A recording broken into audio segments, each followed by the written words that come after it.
bench here showcasing our King of a Hill map. Now this is the central area where you will spawn by default if you're new to the map, and we're just going to show you how to play the game and what some of the areas are. Now this is the King of Hill management area, and you can see what these blocks denote.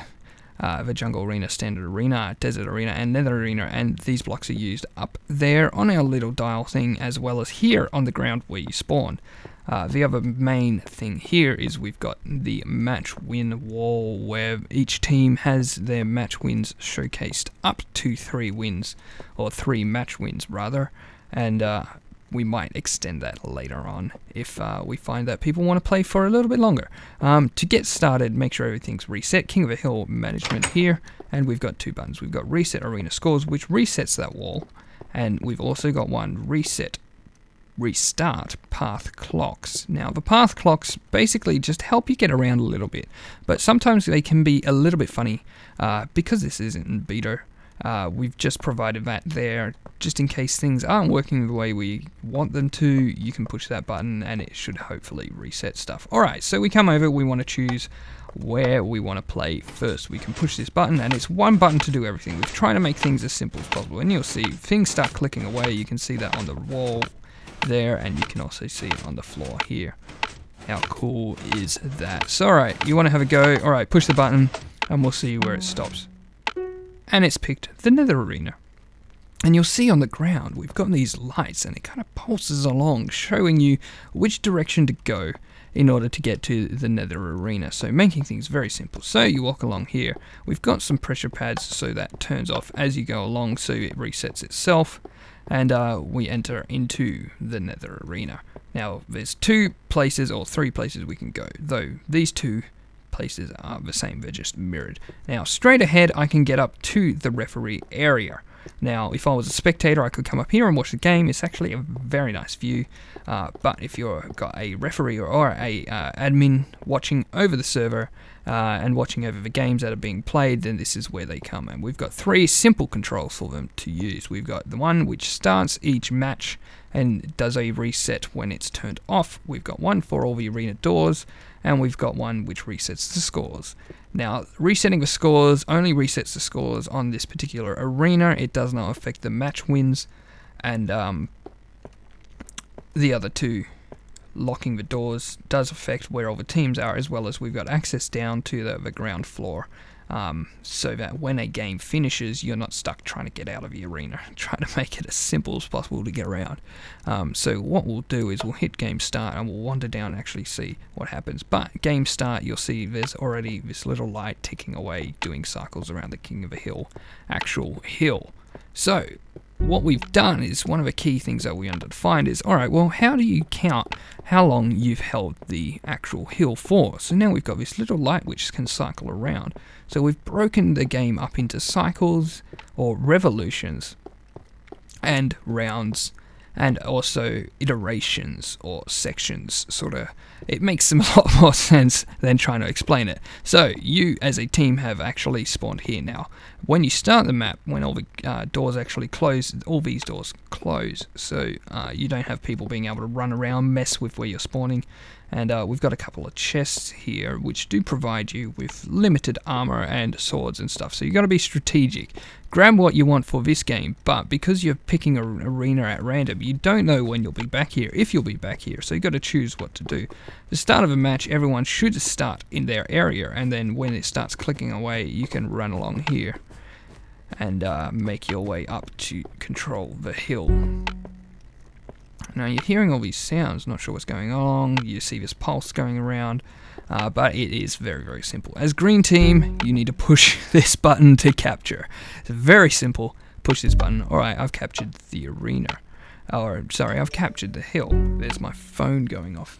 And you'll see my light's lit up as green team, but red team, orange team, blue team, no, nothing.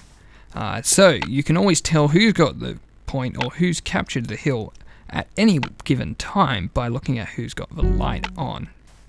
And you're hearing this pulse go around, and you'll see it kind of sneaks around here, and it clicks every time it goes past where someone is. And then it's playing a sound when it gets to here. That's meaning that it's finished a full revolution. Well, what does a full revolution mean? Well, me capturing the point can now see, oh, there's these blocks that have lit up from where my base is. So the objective is hold the point, and hold it for as long as the blocks take to move from here all the way to the hill. So that's how long we count, and what's one round. So if someone gets their point blocks to here and actually gets it all the way to the hill, then they win that round.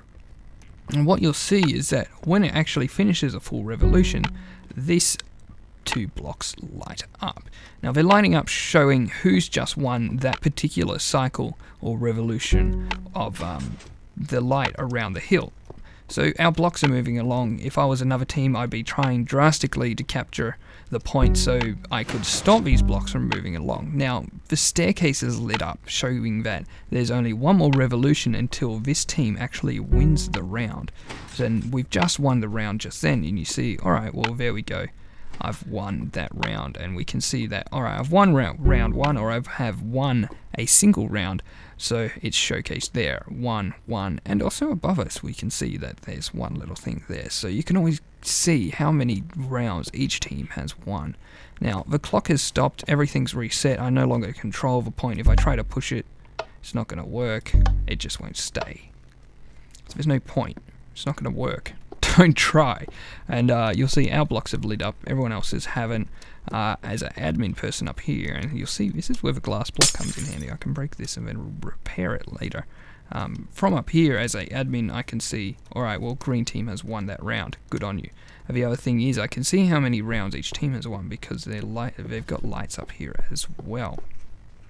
If I flick that down, then everything's going to reset, and you'll see it flickers along like that, and we're done. And flick it back up again, and we start another round. And you'll hear little piston go, and then the clicking starts, and the light starts rotating around the point. What we'll do is we'll hit this, and you'll see, alright, well, a revolution's about to finish when it gets to the orange. So if you're unsure, when it gets to the orange, it's finished a revolution, because that's where it starts. Now, our block started moving forward, but what if I was red team and I made it up here and I managed to capture the point? Well, red team's light would go on, green team's light would go off. They no longer hold the point. And you'll see, alright, well there it goes, and my blocks have started moving. But green team's blocks, they're still where they are. And this is the thing that we've got, is that you can't remove the rounds or the cycles that a team has won. You can only add to your own. We're about to win the next round. You can hear it. See, I don't even need to be watching. I know what's going on. So there's different strategies and tactics that can be applied to all of the different arenas, and we've won. There we go. Round number 3.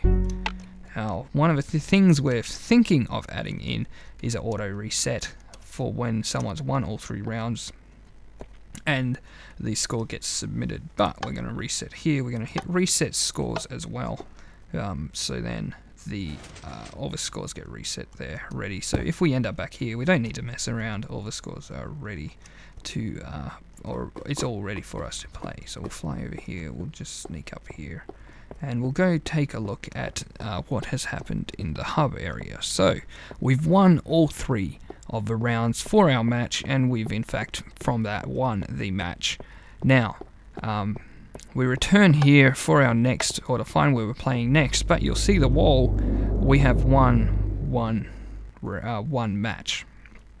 And we support up to 3 different match wins, and then we just say you've won the game. Now, if another team wins another match, you'll see theirs light up just as easily, and we can come back here and start the revolution again and pick another arena. Once someone's won the game, or you want to do a reset, you can hit reset arena scores there, and you'll see there it goes. So that's King of a Hill in a nutshell. If you have any suggestions or anything, find us on Planet Minecraft. Hit us up there. Hope you enjoy, and we'd love to hear your stories and see your videos of the different King of a Hill games that you've played. My name is Bench, and bye for now.